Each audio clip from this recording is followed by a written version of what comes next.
let's get to something new. And one of the reasons I'm concerned about you being a progressive is that Me specifically, or all progressives? all men. Men, only Yeah, men. Only men. Progressive women don't concern you. It's abnormal for women to be progressive. Interesting. Or liberal, but Wow. It's abnormal for a man to be a liberal or progressive. It's a sign of being a beta male. I didn't know because real men are conservative, Republican, and strong in nature. So I'm concerned if you're a liberal or progressive. If I became conservative, would I no longer be beta? You would become alpha. Wow. Something to think about. The reason was you've called me a girly man so many times. Remember that's we because talked about you're that? Weak. Oh, okay. That's because it's not because I think you that I'm gay. Right. Got it. Glad we clarified. Interesting work. Interesting work. Beta male is what he calls it. Women are doing themselves a disservice. This is why I love Katie Hopkins. Watch her make this entire studio audience nearly cry. This whole issue is an interesting reflection on our society's attitude to women. Had this been a racist comment, it would have been rightly outrageous, and no one would have had the audacity to dismiss it as banter.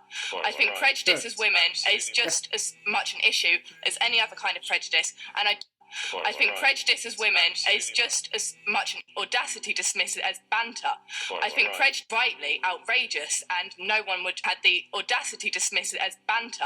I think had this been a racist comment, it would have been rightly outrageous, and no one would have had the audacity to dismiss it as banter. I think prejudice as women is just as much an issue as any other kind of prejudice, and I don't think we should be prepared to stand for it just for the sake of equality. I think women are doing themselves a disservice. I think people are already cautious. I talk to small businesses. They're already cautious about employing women because of the issues surrounding it, and women don't. All right, listen up.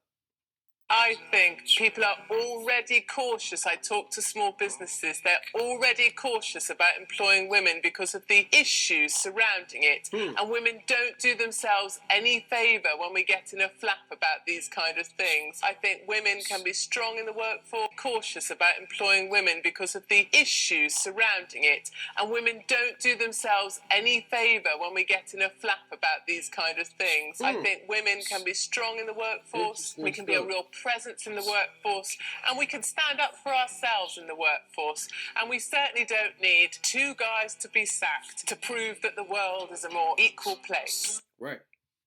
Y'all don't have to attack men to get It's become sort of in to hate on the traditional lifestyle these days, and a leftist journalist took it upon herself to write a scathing hit piece about the traditional. Uh-oh. What did she just say?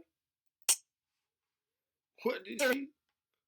in to hate on the traditional lifestyle these days, and a leftist journalist took it upon herself to write a scathing hit piece about the traditional family. How did she do so? She visited one of the most viral, inspirational trad families of our time, Ballerina Farm, and decided to sort of slyly write a hit piece about this family. She twisted their traditional lifestyle into one of oppression and victimhood, specifically painting the mother, Hannah Nealman, as an oppressed victim who is held under the thumb of their traditional patriarch, the father, Daniel Nealman. And Ballerina Farm responded to the controversy. A couple of weeks ago, we had a reporter come into our home to learn more about our family and business. We thought the interview went really well. We were taken back, however, when we saw the printed article, which shocked us by being an attack on our family and my marriage, portraying me as oppressed, with my husband being the culprit. This couldn't be further from the truth. Nothing we said in the interview implied this conclusion. The greatest day of my life was when Daniel and I were married 13 years ago, and I love him more today than I did 13 years ago.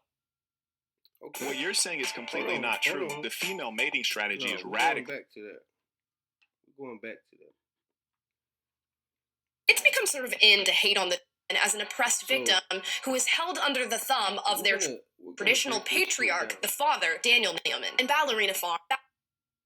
So, a reporter comes in and sees a woman and a man with children, a family, a traditional nuclear family, and she tries to make this woman who is living her best life, raising children as a traditional woman with a traditional man. She tries to make this woman seem like she's being held captive. This is the sick sick nature and the weaponized mentality that the modern woman has been equipped with, okay, armed with, I should say. This is the mentality of the modern woman that they have been armed with. This is crazy, crazy stuff, y'all. Be safe out here. Y'all gotta stay safe out here, man.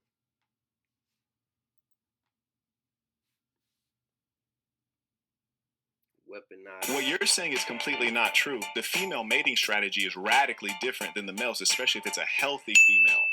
There's a doctor, she's a female. There are two things she points out that are really important.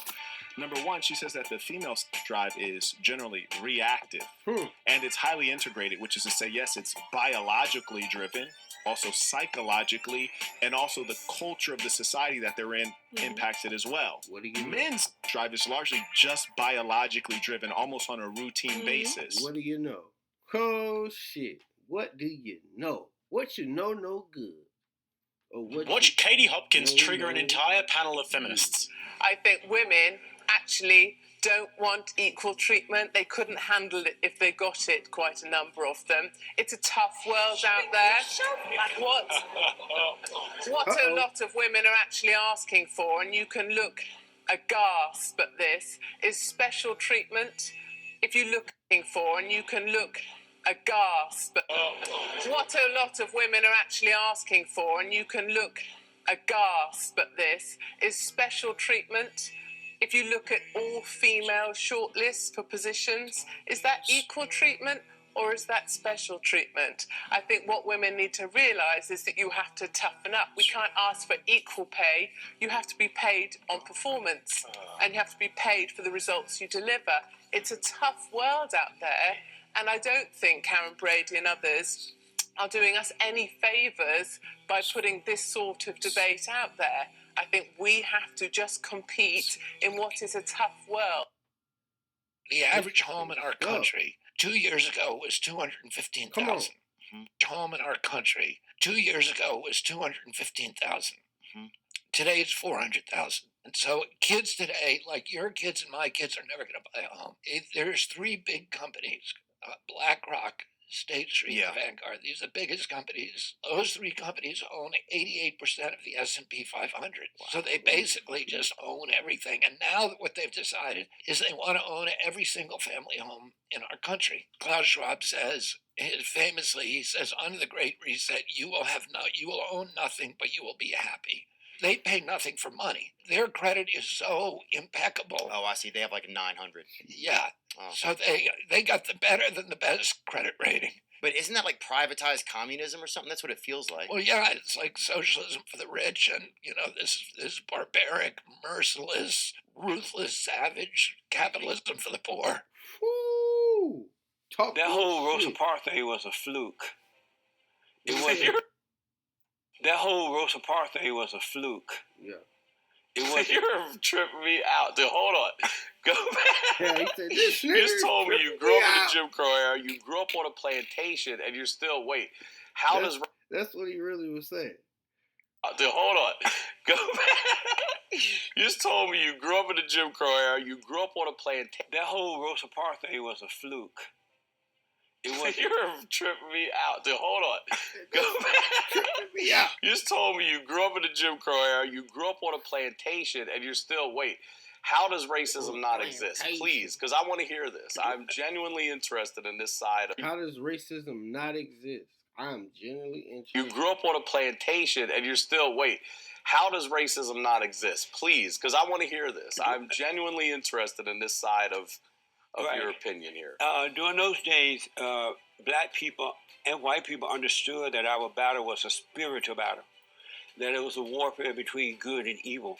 There's evil in some people, there's good in others. And evil hate good. And it had nothing to do with color, it had nothing to do with male or female, it was just right or wrong.